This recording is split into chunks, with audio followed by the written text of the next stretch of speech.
Well, good morning to you again. As every morning, thank you once again for the time of being together with you this morning. And I know we've been talking a lot about being triumphant and going through the trials and talking about faith.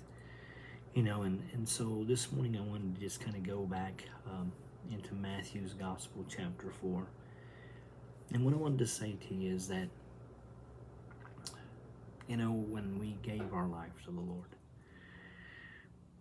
I know we didn't know, all the things that would lie ahead of us, all the things that we would have to overcome or the things that we would have to deal with in our lives. But I believe He truly does, and yet He chose us, I believe, for that very purpose.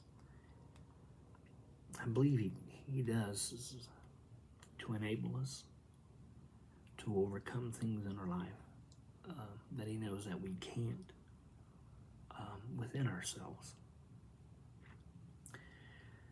And so, this morning, I pray this morning that as you're getting started, the one thing that you do remind yourself every morning, you don't know what is going to be in today.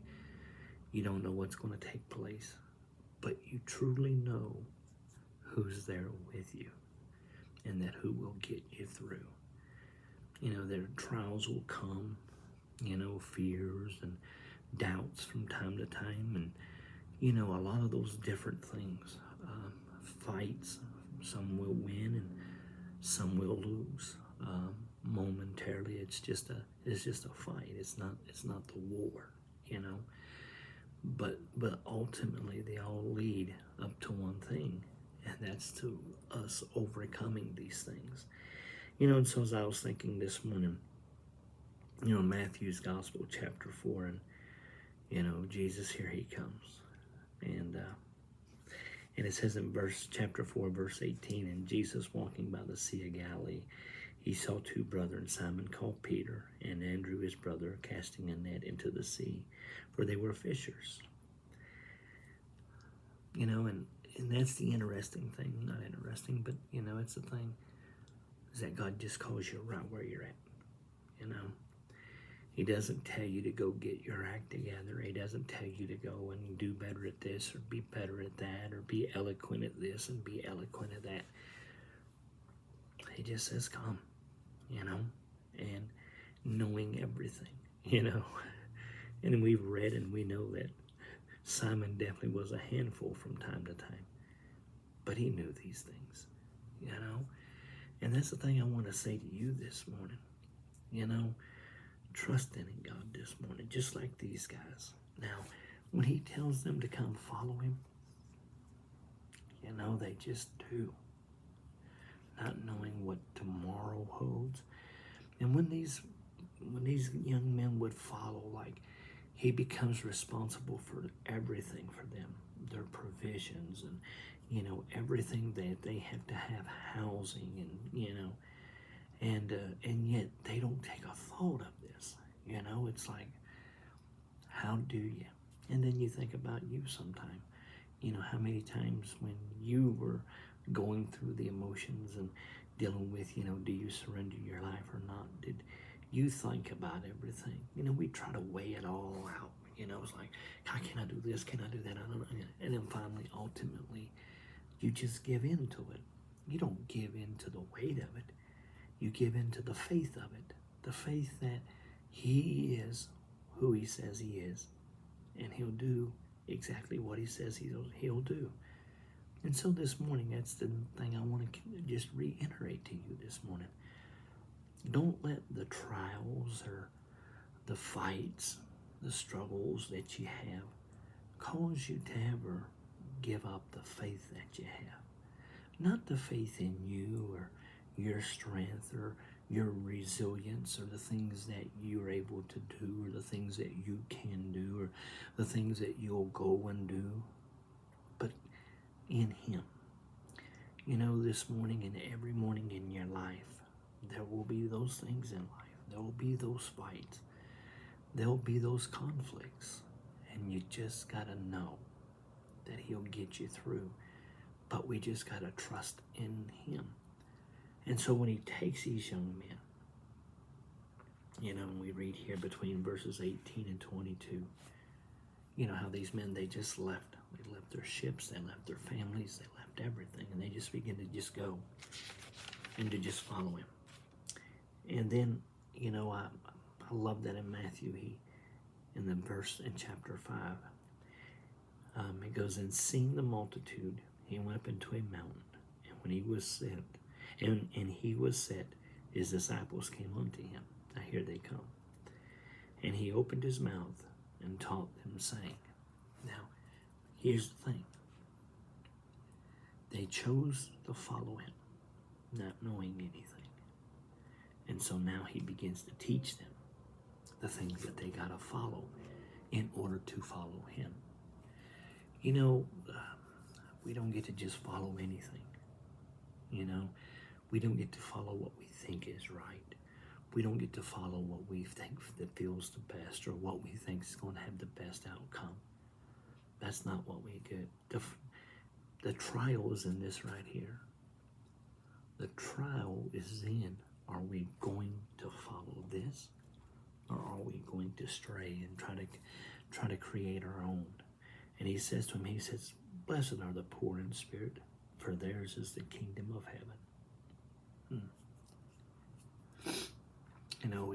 He wants us to always remain to be humble. And humble is not something today that, in our culture, in our society, that is, something that people, think is a great attribute. Most people today think that if you're humble, you're weak, or, you have no self-confidence. And I think sometimes that's a thing that we get confused with. I think sometimes in the times of the trials, we think that humbleness, because we just want to not deal with it. And in not dealing with it, sometimes it's not saying that you're just trying to avoid it. Sometimes it's saying that I'm not going to get involved in it. I'm going to let my God deal with it. This morning, there are times in your life when you just got to be humble. And humble is the meaning, Lord, I'm not going to do this. I'm going to allow you to do this. This morning, I just pray that as you get up today and you're going and you're dealing with your children, you're dealing with your job, and whatever it may be, your parents, whatever it is this morning, that you truly just remember to just be humble. God, I'm going to let you. I'm not going to get involved. I'm not going to say things. I'm not going to try. A lot of times in our life, I know I have, I'll be honest, I try to correct, did you think about this? Did you think like this? Did you do this way? I would have done this. I would have done that. I would have thought about like that. Man, it's not real humble, and I think that's one of the things that we got to begin to learn is during all the trials, during all the fights, during all of the things that we deal with, we can't get aggravated. We can't get frustrated. We can't allow it to emotionally get us involved in something that is not ours. So this morning, I just pray as you're getting started, just remember, you chose to follow him. Now, I say that to say this. Whenever you're following someone, guess who's always the first person that comes upon the attack? Yeah. It's always the person that you're following. Now, are you going to stand and fight with it? See? Or are we going to fight it our way? Are we going to allow ourselves to be pulled? Whenever men would get into it, and there'd be multiple men, there was always the one that, kind of got things going, and then everybody, they either jumped in and helped and supported him, or they would become convinced that they were going to lose and they would run. But what I want to say to you this morning is, you won't lose. You won't lose this morning. If you'll stay the course and just keep following him, you won't lose. So whatever you do today, And whatever you're facing, just remember, you won't lose. Your mind will try sometimes to tell you. Your emotions will try to tell you. People may try to tell you. But allow the faith within you to convince you that you won't. You will not lose. Stay the course. All right? I love you, and you have a wonderful day. And just remember, you will not lose. Bye-bye.